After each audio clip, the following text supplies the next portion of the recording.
All right, everybody, welcome back to the Deep Dive. Today we're going to be going deep on something that you might not think is all that exciting. Yeah. We're going to be talking about contracts. Contracts. I know it doesn't sound like the most thrilling topic. Right. But think about it for a second. Okay. I bet you've encountered a contract at some point in your life without even realizing it. Probably. Whether it was lending money to a friend, renting an apartment, or even just hiring someone online for like a quick project. Absolutely. There are contracts everywhere. Yeah, they really are everywhere. And in this deep dive, we're going to learn how to make sure we're protected.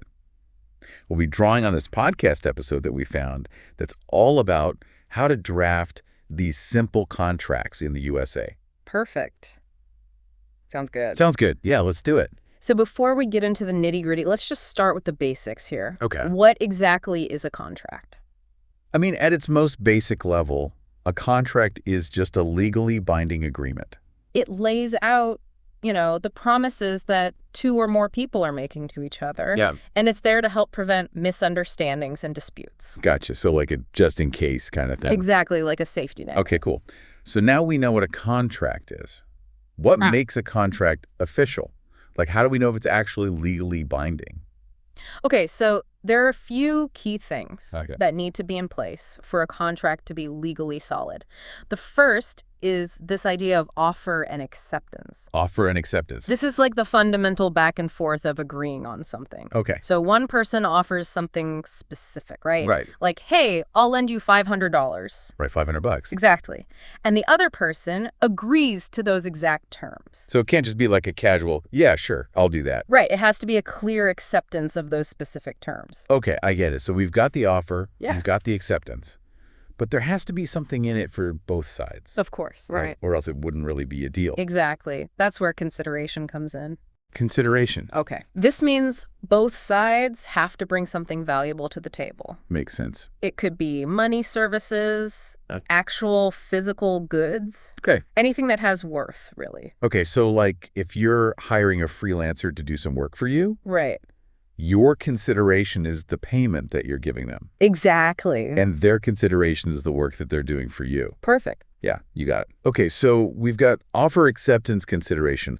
What about like all the specifics of the agreement? How do we make sure everything's crystal clear? Yeah, that's super important. Right, so we don't run into any he said, she said situations later. Absolutely. This is where we get to clear terms. Okay, clear terms. This is where you lay out all the nitty-gritty details, like who's doing what by when and for how much. You got to be super specific here, otherwise things can get messy. Okay. In fact, there was this one case. Yeah. A contract just said that the payment was due upon completion. Upon complete. Yeah. But the problem was both sides had totally different ideas about what completion actually meant. Oh, no. Yeah. It ended up in a whole legal battle. That's a mess. Yeah. That's a good reminder to like dot our I's and cross our I's. Totally. So, all right, we've got our offer, we've got acceptance, we've got consideration, and we've got our super clear terms all laid out. Okay. What's the last step? Like, how do we officially seal the deal? Signatures. Signatures. Everyone involved has to sign and date the contract to show they agree to everything. It's like the final handshake. Exactly, the final handshake. And for extra security, Yeah. especially if it's a really important agreement or involves a lot of money, Yeah. it's a good idea to get the signatures notarized or have witnesses there. It just adds another layer of proof. Right, if any problems come up later down the road. Exactly. This is so helpful. I'm already feeling more confident just knowing these basic things. So it seems like the biggest takeaway here is to be as clear and specific as possible, even if the agreement feels kind of informal. Yeah, even with friends and family. Exactly. It's always best to put things in writing. Any other tips for our listeners out there before we wrap things up? Online templates can be a great resource. Oh, yeah, online templates? They can help you create these simple contracts, and they make sure you're covering all the essential stuff. Perfect. But if you're dealing with something complicated or high stakes, it's always best to talk to a lawyer. Right. Get a professional involved. Exactly. They can help you navigate all the tricky legal stuff. Solid advice. So listeners, I want you to think back for a minute.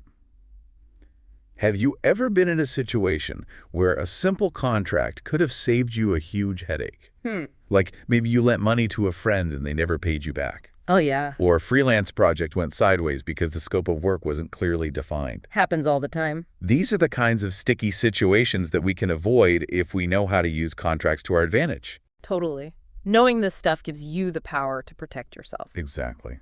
Knowledge is power. And it's all about having that peace of mind, knowing your rights and responsibilities are clear. That's a great point.